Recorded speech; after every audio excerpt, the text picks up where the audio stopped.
Hey guys, how do we keep it dirty off-road? And welcome to our video series where we're going to transform my Gen 1 Raptor with HM's long travel suspension. Now, if you've been following this channel long enough, or maybe you haven't, my truck is pretty unique because of a couple design choices that I've made with it.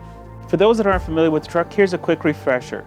It is a 2014 F-150 Raptor that was a factory Roush truck, so it came supercharged from the beginning. It's actually serialized and everything. It does have a mid-travel suspension on it, one of the big three-letter companies, and we found this out in Ohio, brought it back here to California, and did a full rehab on it.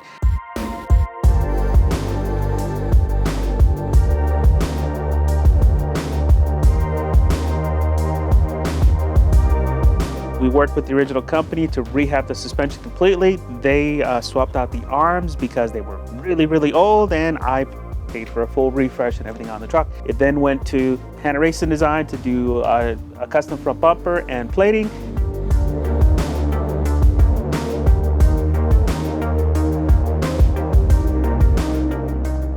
And then in the back, we went to Westside Off-Road Group to do a custom rear bumper and a whole bed rack system. So my truck's pretty unique, but after almost 2.5, almost 3 years of running this truck in the SoCal trails, it's time for a change. So the truck is due for a rebuild. It's been over 2 years since we did our last refresh, so it is overdue. All the joints and all that had to be replaced. But second, we also need to address some pain points with the suspension system as well. After years of saving up, we decided to go with the HM long travel system, because there's so many benefits to go with it, right? It's long travel suspension, longer shocks, race-proven geometry, and extensive reinforcement along that frame. And in this video, we're gonna prep the truck to go into HM and kick off our video series as we document the truck's build from beginning to end. We're going to document as much as possible in this video series. So if that interests you guys, please consider subscribing so you can support the channel. Now, to get the truck ready, first we needed to clean out the interior.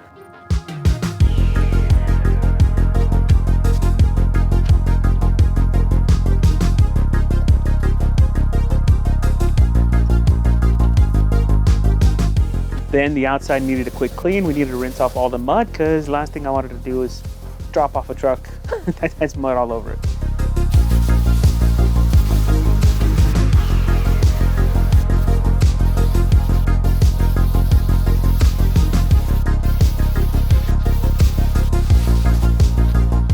Next, we decided to empty out the bed rack. Now, we are going to be changing out the whole bed rack. The new suspension is going to have 18-inch stroke shocks. I am going to replace the shocks with Kings. And it's kind of bittersweet, right? Because, I have a lot of time and money in dialing in this rack, right? Like I spent a lot of money at WOG to get it set up exactly how I wanted. We made a couple changes since then, and it's perfect to how I run my gear. So it's kind of bittersweet to get rid of that rack. There's a lot of work in it. But I kind of don't have a choice. I have to swap it out. At its core, the tire and shock tower rack that this was based on wasn't designed for the application we built it for, right? I mean, it wasn't designed to be a structural component of the bed. It's not the manufacturer's fault, but we built it up. Plus we had that whole structure up top, and it wasn't designed for that, and it's starting to crack. So then rather than keep trying to repair that, we're gonna go with the new rack system, and we're gonna do HM's base long travel rack setup that is designed to be structural for the whole bed and the rear of the frame. That's also going to include making sure that we do an integrated welded bump stop. And unfortunately for now, I'm not going to be able to do the Marty McFly look, which kind of sucks, right? That's been a signature look for my trucks for a long time. I can't afford to do that right now with all the money we're spending on the suspension. Again, guys, I fund all this stuff myself. Can't afford to do it.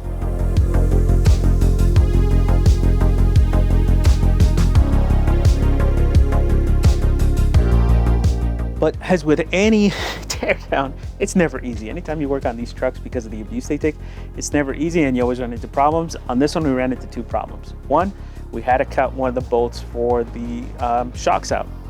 It's one of the lower ones. I guess it got hit one too many times with rocks and sand and debris, and it just stripped. So we had to cut it off in order to get that to disconnect. Not a big deal. All the hardware has to be replaced anyways, so not a big deal. It's still smoking. No, it's just that's still smoking, so don't touch that. You just throw it in the water. Fine, what's that? Careful with the bolt, because the bolt's gonna be really hot too. That was cool. Okay, let's go this side.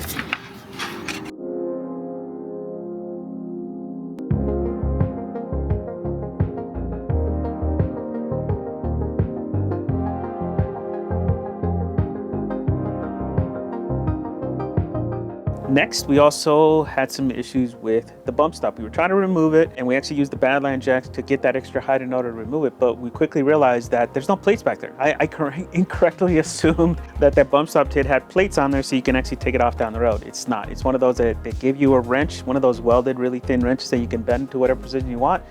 And while we don't have that, right, we're the second owner of this truck. Bump stop kit came with the truck. So unfortunately, we weren't able to get that out, and we ran out of time before we had to drop it off. So hopefully HM will be able to cut those off for us. Now, because we couldn't get that off, then we went ahead and focused on cleaning the bed. The bed was pretty nasty. There's a lot of stuff that got stuck under the bed. So there was even rust, like little chunks of rust that we had to like break off because it was like it stuck to the bed liner. It was weird, but yeah, cleaned it all up. Again, trying to give HM a clean truck to work on.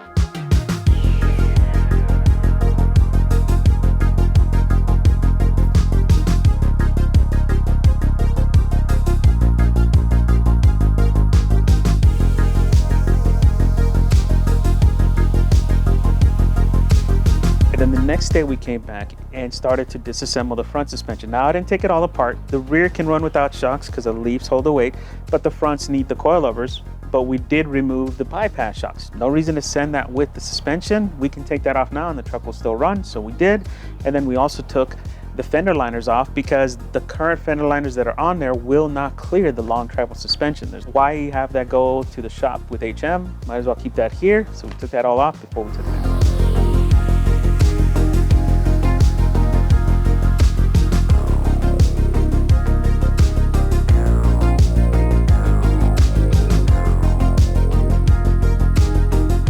And then lastly, we went ahead and loaded up the truck with all the new components that are going on the truck. First, we loaded up the Devers. I'm doing 4.5 HD Devers to replace my a little bit worn out 3 Plus Devers. We put in our Wildwood kit. We've been storing this kit for over a year. Hopefully this kit's not gonna have any issues with the HM kit like it did with the other one.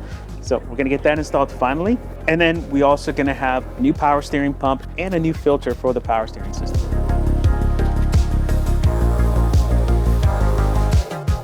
And just like that, we drove the truck to HM. So does the truck drive funny without shocks in the back? Yep, she's a little bouncy. But we're headed over to HM now to go ahead and drop her off. It's been a long time coming. I'm really excited for all the upgrades. And you know, a lot of you guys are probably wondering why I spent all the money, all that money having to do the install, and then I'm sitting here kind of disassembling the truck for them. And the reason for that is because I wanted to make sure that I saved him as much time as possible when it came to the actual teardown and all that stuff, right? There's no reason to leave all this equipment there at his shop, right? There's no reason for him to have to take the rack off and then I got to figure out how to get it home, right? It's just going to be impossible. So this way I can get all this stuff at the house already and be a little bit more prepared. And, you know, his time is valuable and I wanted to take advantage of as much of it as I can for all the work that he's doing for me. I'm really excited about this kit. I've been waiting for it for a long time. I've been saving up for a long time. You know, I wish I could go Link, but that's not in the cards, right? I'm not well off like some other people are. I'm just doing what I can and finally getting a dream set up and going to something that I've always wanted, something that I know works and will take the abuse that I'm going to put it through, especially down here in Southern California. So let's go drop it off.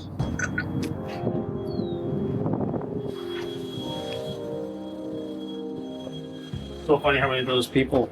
Oh, dude, it's hilarious. Where's your Marty McFly? A lot of guys are like, dude, it looks so much better without the rack. I was like, yeah, because you like your truck to look like everybody else's, man. I prefer mine to look unique, right? I hate when my truck looks like everybody else's. It looks clean. Yeah, like, so I got a question for you because you and I talked about this already, but I got people asking already. It's like, how come you're not going sprung under? And all I keep telling them is weight, right? Just because of the weight.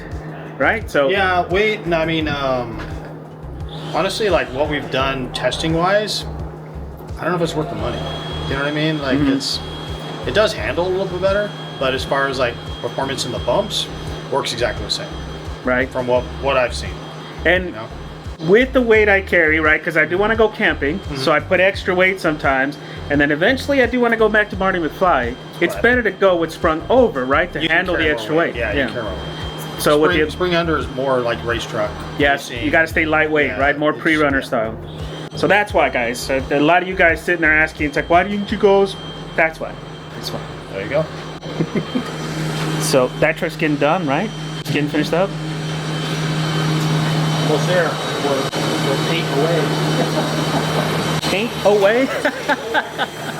Now at the shop, that's the truck I've been waiting on. I've actually been waiting on both of these trucks here to get done so that mine can go in, but it's been a long way to get here, guys. And you have to be patient with these smaller shops, and that's okay. That's okay. Quality takes time, and there is no compromise at HM. He makes sure that he does it right every single time. I am going to be getting something similar to this, but it's going to be something new that HM is doing on my truck. It's actually going to be on my truck and another truck. They're getting this new setup that I think is going to blow everybody away. We're not going to spoil it here, but we're going to give you guys build updates as we go along, and you guys are going to see it come together, and I think it's going to blow away a lot of people. This truck we're going to feature here pretty soon, guys. This is the Recon. Look at this thing. This truck is not caged. It's wild. As soon as this truck's done, guys, we're going to feature this one on the channel because this thing is amazing. And I can't wait to see this thing on the off-road because it's gonna upset some people. All right, guys, that's it for this video. If this video series interests you guys, please consider subscribing, guys. I pay for all of this stuff that you guys see on this channel out of pocket so that I can stay honest. I can say what I want. Some companies don't like that, and they start rumors about me supposedly getting stuff for free, which that's not the case. I pay for all the big upgrades on my truck. If I get anything for free, I am legally obligated to tell you guys, and I do. So if you guys want to support this channel, the best way you can do it is to like, interact with this video, subscribe to the channel so that we can keep doing this stuff. And I hope you guys enjoy this video series. I really geek out on this kind of stuff, right? The intricate details on how these trucks get built and all that stuff. I really geek out on that, and I'm going to share all that stuff with you guys as my truck gets built up to a dream level of this front and rear suspension. I wish we were doing more, right? But again, I fund this myself, so I can't do a link setup. I can't afford that right now. But we are going to make one of the most badass leaf trucks out there. So stay tuned, subscribe, like, question, comments below, and thank you guys for watching.